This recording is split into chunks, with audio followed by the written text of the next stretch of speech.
So guys, magluluto tayo ng tinolang pompano.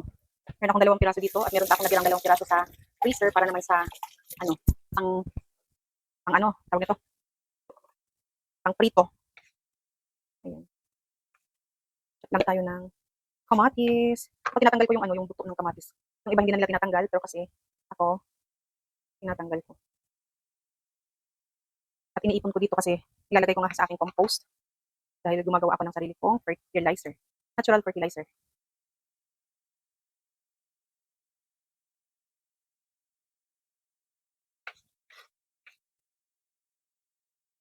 Ito po ay version ko ng tinolang pompano.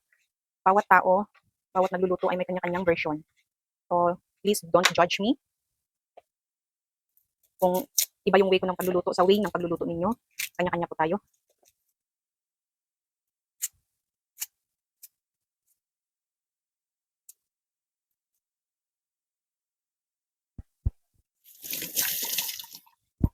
Sibuyas, meron din akong luya, at may tanglad din ako.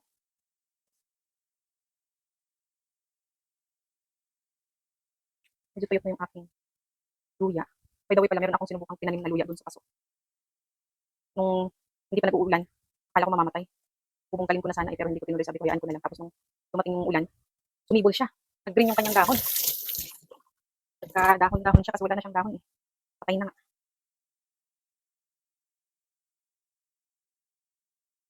Hirap pala nito. Saan ko ilaw? Yan. Maliwanag ang buhay.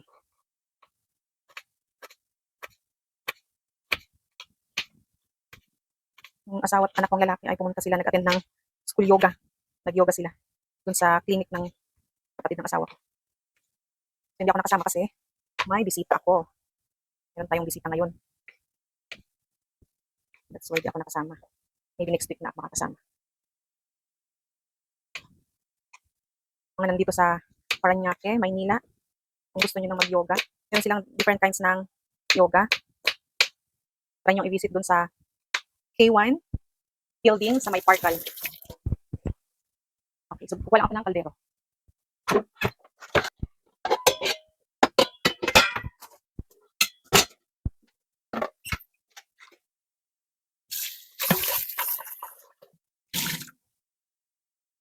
Mineral. Ako pala pag nagtitinola ako, hindi ko ginigisa kasi ayoko ng mantika. Gusto ko yung natural oil ng fish ang lalabas. So okay na to.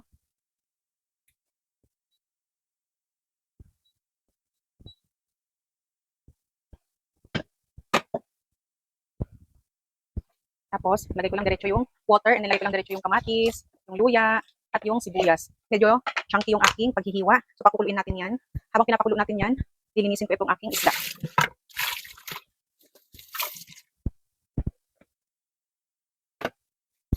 So, yung okay.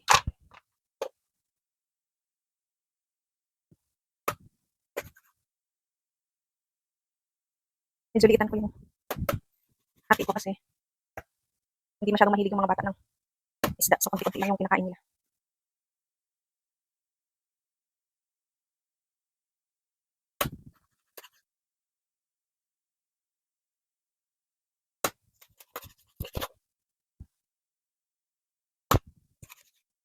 Okay. So, 2, 4, 6, 8.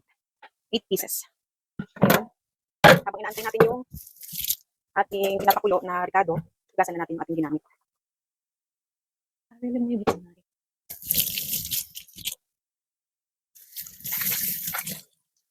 Ayun na ayaw ko yung ano, marumi yung aking nagluluto, area ng nagluluto.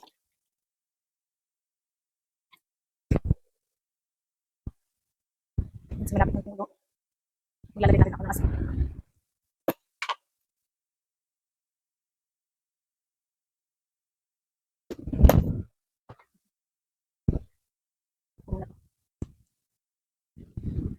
Kuha pala ako ng takip natin.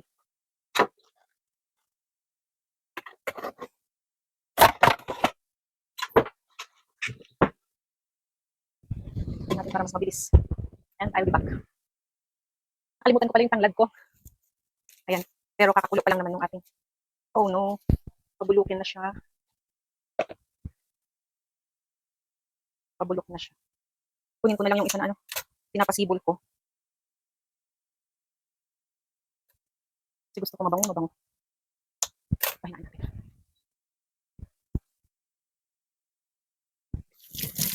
Pwede na. Pwede na pala ito.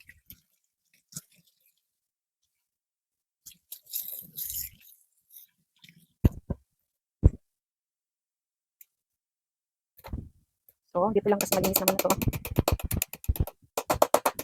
Okay natin. Parang sa lalong lumabas yung katas niya. And then, shoot na natin dito. Chooks! Ayan. Kaya, yun yung dahilan na gusto ko na laging malinis yung area ko kasi para pwede ko siyang gamitin ng halimbawa ganyan.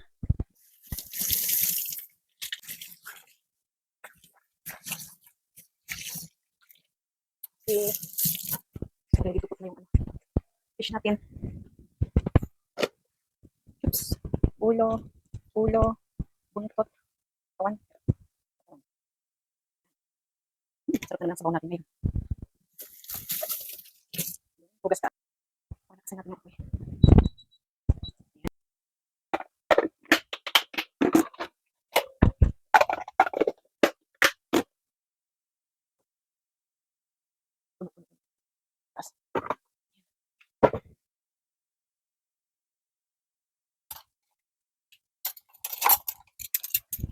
Pwede bumili pala ng salad kahapon na flat. Yung anggaspang. Ito. Ito yun. Gusto ko siya kasi mahaba pero anggaspang niya. Yung ginawa ko, pinisis ko ulit. So, wala na siyang kinang-kinang kasi parang first coating lang yung ginawa nila. Ang ano lang nito ay makapal yung kanyang ganyan. Pero mas maganda yung gamitin pagka nagpa-fried. So, ang dami ko na dito mga naipon na mga ilagay ko dito ganyan.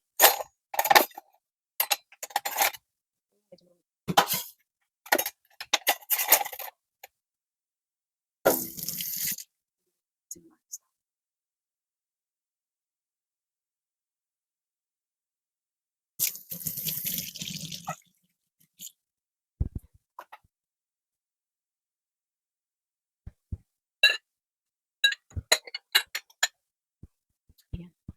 So, antayin ko lang ito. Papatayin ko na ito, luto na ito siya. Kasi mamaya pa naman kami kakain. Antayin ko yung asawa ko at yung anak ko pag uwi nila. Sa ulit pa. Ano, pero ano na, luto na to. Ang isda ay mabilis na maluto.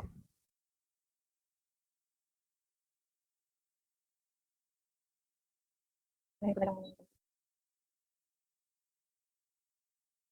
ano natin.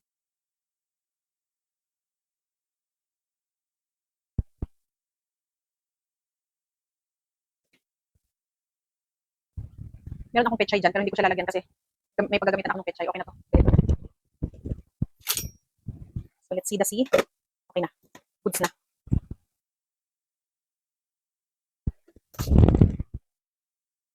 Thank you for watching. Yun ang ating lunch for today's video.